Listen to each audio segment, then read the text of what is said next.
makubwa sana. Isha. Mambo vipi? Fresh, nikwambia amelala sasa. Sina tunafahamu ratiba zake. Hivi mpaka kweli wewe mama wewe nawe Amejipata?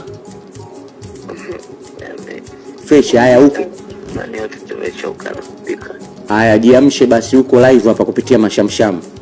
Ya kuna nini tena? Haya. Hebu jiamshe jiweke sawa hapo. Kuna nini twisi bana? Haya, Isha. Wewe tunajua ndo mavazi yako ambayo umezoea kuyavaa. Mtu wa vitu. Wewe unazoea unavaa vitu vya gharama. Sio shida zako. Sio shida zako Ile nguo ya Faima na Nifa wanagombania umeiona? Hapana.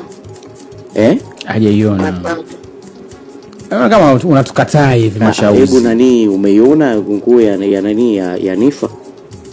Sijaona kweli. Wewe unaweza kununua nguo milioni 1? Of course. Okay. Kwa mfano kama kuna vazi gani ulinunua milioni 1 kwa Meliva? Nishanunua milioni 1 na milioni 2.5. Milioni 2.5? Ndio. Vipi kwa mfano umenunua nguo milioni 2.5 afu ukaja kuiona sehemu inauzwa 100,000 au 300,000? Kila mmoja na namna ambavyo amechukulia nguo. Inawezekana je mkao mnaiona kwa sura inafanana lakini quality tofauti. Okay. Lakini mjadala umeuona kwamba Nifa kaenda kuchukua nguo kwa Faima lakini anakuja kuishusha bei kwake. Yaani anunue nguo milioni 1 auze 100,000. Kauza 300,000 na anashonesha kwa 300,000. Kama kanunua kweli kwa Faima bei hiyo na kwenda kuiuza kwa bei hiyo tunapaswa kumpeka Muhimbili. Kwa nini? Basi tununua kitu milioni 1 akauza 300,000.